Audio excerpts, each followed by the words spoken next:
اللہ الرحمن الرحیم۔ السلام علیکم میرے پیارے دوستوں، اللہ آپ کو ہمیشہ خوش رکھے، آمین ثم آمین۔ رمضان میں 10 کام ضرور کریں۔ رمضان کا مبارک مہینہ آ چکا ہے اور یہ اپنے اندر اتنی برکت لائے ہوئے ہے کہ خود اللہ کے نبی صلی اللہ علیہ وسلم شعبان کے مہینے میں ہی اس کی تیاری شروع کر دیتے تھے اور عبادت میں، نیک کاموں میں اور زیادہ تیز ہو جاتے تھے، یہاں تک کہ ایک لمحے کو بھی گنوانا نہیں چاہتے تھے۔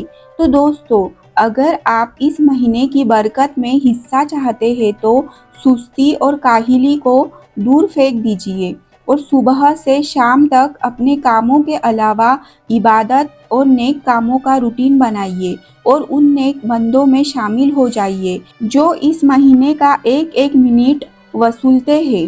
نمبر 1، سچے دل سے تمام گناہوں سے توبہ کرنا اور خوب توبہ و استغفار کا اہتمام کرنا۔ پہلا تو استغفار پڑھنا اور دوسرا ہے کہ اپنی دعاؤں میں اللہ سے اپنے کیے ہوئے گناہوں کی معافی چاہنا، یہ دھیان میں رکھتے ہوئے کہ کیا معلوم اگلا رمضان ہمیں نصیب ہو کہ نہ ہو۔ نمبر 2، روزہ رکھنے اور تراویح پڑھنے کا پورا اہتمام کرنا۔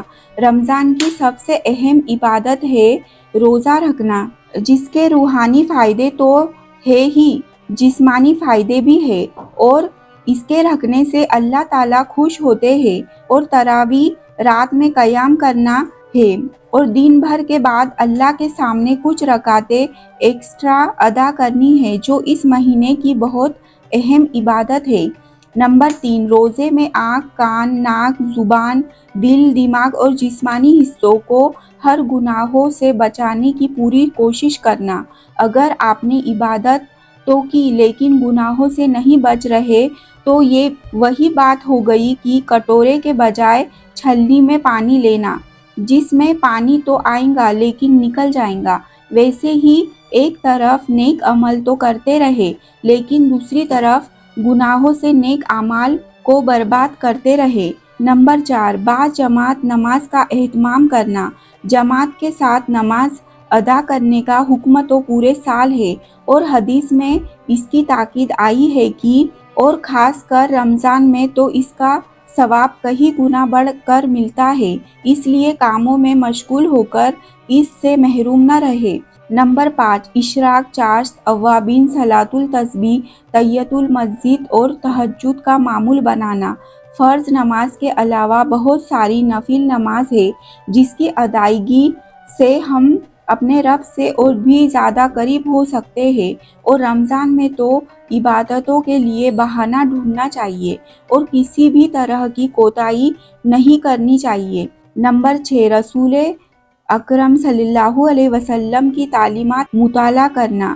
ہمارے آقا حضرت محمد مصطفیٰ صلی اللہ علیہ وسلم نے ایک مسلمان کو نیک اور سچی زندگی گزارنے کے لیے کیا سبق دیا ہے، اس کو پڑھیں اور حدیث پڑھنے اور اس پر عمل کرنے کو روزانہ معمول بنائیں۔ نمبر 7، قرآن کریم کی جتنی تلاوت ہو سکے کرنا۔ ایک تو خود قرآن کی تلاوت کے ہی بہت سارے فائدے ہیں، دوسرے رمضان کا قرآن سے ایسا رشتہ ہے کہ اللہ نے رمضان میں ہی قرآن اتارا اور جتنے بھی بزرگان دین اب تک رہے وہ رمضان میں قرآن سے اپنا تعلق مضبوط بنائے رکھتے تھے اور زیادہ تر وقت قرآن کی تلاوت کرتے رہتے تھے۔